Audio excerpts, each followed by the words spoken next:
आइए जानते हैं आज के प्रमुख अंतर्राष्ट्रीय खबरों को। पहले एक नजर हेडलाइंस पर। जेडीयू अध्यक्ष पद से इस्तीफा दे सकते हैं ललन सिंह। नीतीश कुमार फिर संभालेंगे पार्टी की कमान। हमलावरों को पाताल से भी खोज लाएंगे। एमवी कैंप प्लूटो पर ड्रोन अटैक को लेकर राजनाथ की चेतावनी। मंत्रियों की शपथ के बाद मुख्यमंत्री मोहन ने बुलाई कैबिनेट बैठक। शाम तक बांटे जा सकते हैं विभाग। ब्रिजभूषण शरण सिंह को लेकर डिंपल यादव ने दिया बड़ा बयान। कहा यह है सोची समझी साजिश।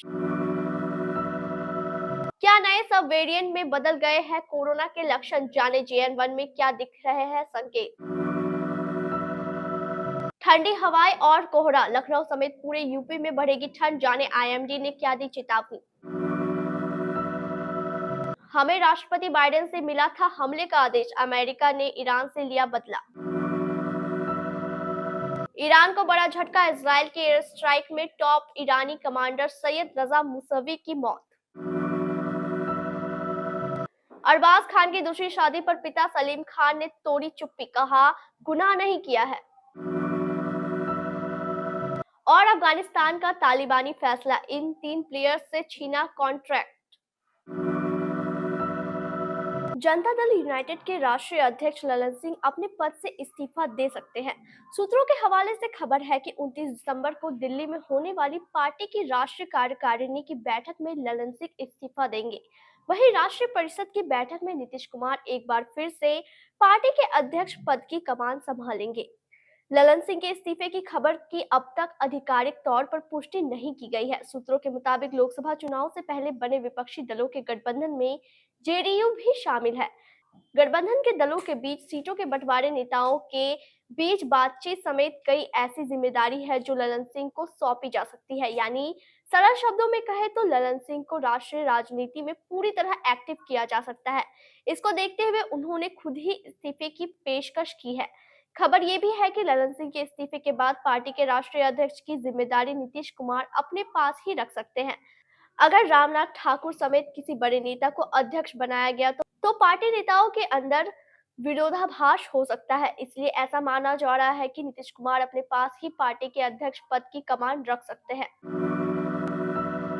शनिवार को भारत आ रहे व्यापारिक जहाज पर किए गए ड्रोन हमले पर भारत के रक्षा मंत्री राजनाथ सिंह ने कड़ी प्रतिक्रिया दी है। उन्होंने कहा कि भारत सरकार इस हमले को गंभीरता से ले रही है। जिन्होंने भी इस हमले को अंजाम दिया है उन्हें हम सागर तल से भी ढूंढ निकालेंगे। मंगलवार को INS के कमीशनिंग के दौरान रक्षा मंत्री ने कहा, आजकल समुद्र में हलचल कुछ ज्यादा ही बढ़ गई है। भारत की बढ़ती आर्थिक और सामाजिक ताकत ने कुछ ताकतों को ईर्ष्या और द्वेष से भर दिया है।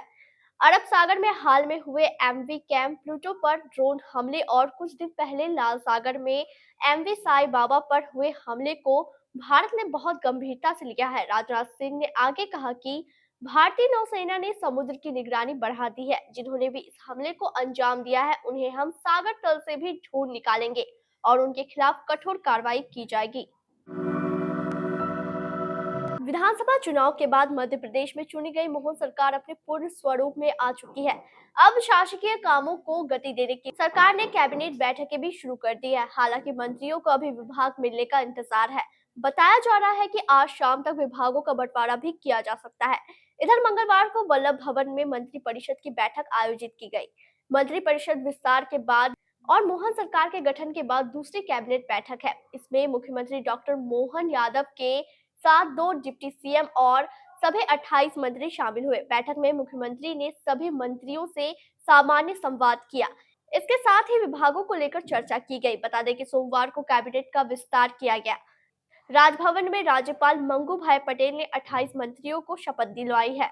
इसमें 28 कैबिनेट मंत्री, 6 राज्य मंत्री, स्वतंत्र प्रभार और 4 राज्य मंत्री शामिल है। खिलाड़ियों और भारतीय कुश्ती संघ में छिड़े विवाद के बीच खेल मंत्रालय ने कुश्ती संघ को सस्पेंड कर दिया है, जिस पर समाजवादी पार्टी की सांसद और अखिलेश यादव की पत्नी डिंपल यादव की प्रतिक्रिया सामने आई है।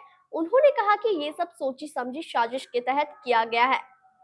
सरकार को पहले ही बृजभूषण शरण सिंह को हटा देना चाहिए था। सपा सांसद अपने संसदीय क्षेत्र मैनपुरी पहुंची थी, जहां उन्होंने बीजेपी सांसद बृजभूषण शरण सिंह को लेकर बात की। उन्होंने कहा कि पहले जब सरकार के पास समय था तब ही सरकार को बृजभूषण शरण सिंह को हटाना चाहिए था, लेकिन तब उन्हें नहीं हटाया गया। अब लगता है कि ये सब सोची समझी साजिश के तहत और जनता में एक पॉजिटिव मैसेज देने के लिए कार्य किया गया है, जहां उनके सहयोगी को संघ का अध्यक्ष बनाया गया है और फिर तुरंत उन्हें हटाया गया। केंद्रीय स्वास्थ्य मंत्रालय के मुताबिक रविवार को कोरोना के 656 नए मामले सामने आए थे, जिसके बाद देश में एक्टिव केस की संख्या बढ़कर 4054 हो गई है।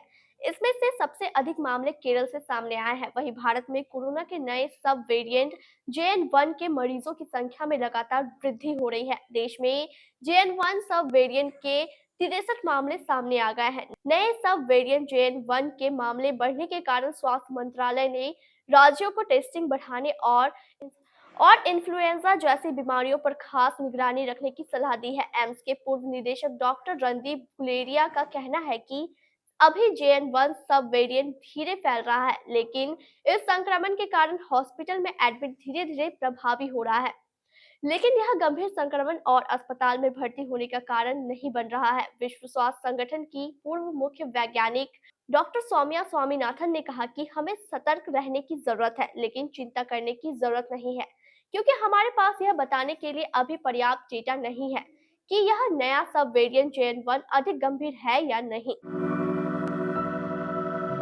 राजधानी लखनऊ समेत पूरे उत्तर प्रदेश में अब ठंड बढ़ने लगी है। मौसम विभाग ने भी नए साल पर राज्य समेत देश के कई हिस्सों में बारिश होने की संभावना जताई है।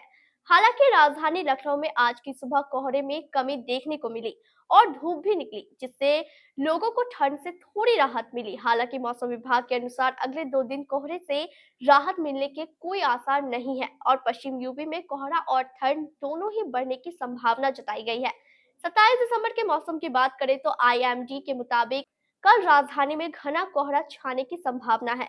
इसके साथ ही अगले 2-3 दिन पूरे प्रदेश में हल्के कोहरे के साथ धूप आने की संभावना जताई गई है। लखनऊ में नए साल का आगमन कोहरे के साथ ही होगा। मौसम विभाग के अनुसार 31 दिसंबर और 1 जनवरी को राजधानी में सुबह के समय हल्का कोहरा रहेगा। अमेरिकी रक्षा सचिव लॉयड ऑस्टिन ने कहा कि अमेरिकी सेना ने सोमवार को इराक में ईरान समर्थित लड़ाकों की ओर से इस्तेमाल की जाने वाली 3 ठिकानों पर हमले किए थे। उत्तरी इराक में एक ड्रोन हमले में 3 अमेरिकी सैनिकों के घायल होने के बाद राष्ट्रपति जो बाइडेन ने ईरान समर्थित मलेशिया समूहों के खिलाफ जवाबी कार्रवाई का आदेश दिया था, जिसके बाद ये हमले किए गए। ऑस्टिन ने बयान में कहा, अमेरिकी सैन्य बलों ने इराक में कातिब हिजबुल्लाह और कई समूहों की ओर से इस्तेमाल की जाने वाली 3 ठिकानों पर हमले किए। उन्होंने कहा, ये सटीक हमले इराक और सीरिया में अमेरिकी अधिकारियों के खिलाफ ईरानी प्रायोजित मलेशिया हमलों का जवाब है। कताइब हिजबुल्लाह सरीखे समूहों ने आरबिल एयर बेस पर हमला किया था। अमेरिकी राष्ट्रीय सुरक्षा परिषद की प्रवक्ता एड्रियन वॉस्टन ने बताया कि सोमवार को आरबीएल एयर बेस पर हुए हमले में अमेरिकी सैनिकों में से एक को गंभीर चोटें आई थी। इस हमले की जिम्मेदारी ईरान समर्थित मलेशिया कताइब हिजबुल्लाह ने ली थी। गाजा में इजराइल हमास की जंग के बीच ईरान को बड़ा झटका लगा है। इजराइल ने ईरान के टॉप मिलिट्री कमांडर को एयर स्ट्राइक में मार गिराया है, जिस अटैक में ईरान रिवॉल्यूशनरी गार्ड के कमांडर सैयद रजा मौसवी की जान चली गई। उसे सीरिया के दमिश्क में अंजाम दिया गया है। यरूशलेम पोस्ट की रिपोर्ट के मुताबिक दमिश्क के ग्रामीण इलाके सेट जैनब में विस्फोटों की आवाज सुनी गई। इसके बाद दमिश्क अंतर्राष्ट्रीय हवाई अड्डे के पास धुएं के बादल दिखाई दिए। सैयद रजा मौसवी का मारा जाना ईरान के लिए एक बड़ा झटका है, क्योंकि मौसवी सीरिया और लेबनान में ऑपरेशंस को अंजाम दे रहे थे। ऐसे में इजराइल के मौसवी को निशाना बनाने से ईरान का मिशन इस इलाके में धीमा पड़ सकता है। ईरानी कमांडर सैयद रजा मौसवी अमेरिकी एयर स्ट्राइक में मारे जा चुके हैं। ईरान के अहम कमांडर जनरल कासिम सुलेमानी के बेहद करीबी थे। बॉलीवुड एक्टर और famous film maker Arbaaz Khan ने 24 दिसंबर को मेकअप आर्टिस्ट सूरा खान से शादी कर ली है।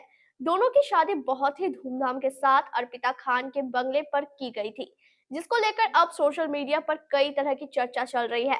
इसी बीच अरबाज के पिता सलीम खान ने उनकी शादी पर चुप्पी तोड़ते हुए एक बड़ा बयान दिया है। अरबाज खान की शादी को लेकर सलीम खान ने कहा कि उनकी दूसरी शादी का फैसला कोई गुनाह नहीं है। मैं उनके लिए बहुत ही ज़्यादा खुश हूँ और मैंने दूल्हा-दुल्हन को अपना आशीर्वाद भी दिया है। सलीम खान ने आगे कहा कि मुझे नहीं लगता कि इस पर चर्चा की कोई ज़रूरत थी, क्योंकि वो खुद अपने फैसले ले सकता है और वो अगर खुश है तो फिर कोई बात मायने नहीं रखती। मुझे उसने बस ये ही बताया था कि वो शादी करने जा रहा है और मैंने कहा ये ठीक है।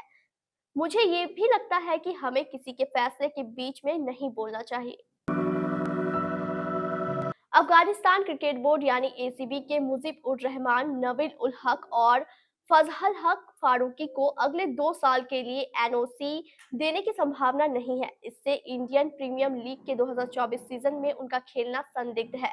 एसीबी द्वारा जारी विज्ञप्ति के अनुसार बोर्ड ने इन सभी खिलाड़ियों के लिए 2024 के एनुअल अनुबंध में विलंब करने का फैसला किया है और उन्होंने मामले की पूरी तरह से जांच करने के लिए एक समिति का गठन किया है, क्योंकि इन खिलाड़ियों ने 1 जनवरी से अपने केंद्रीय अनुबंध से मुक्त होने की इच्छा व्यक्त की थी।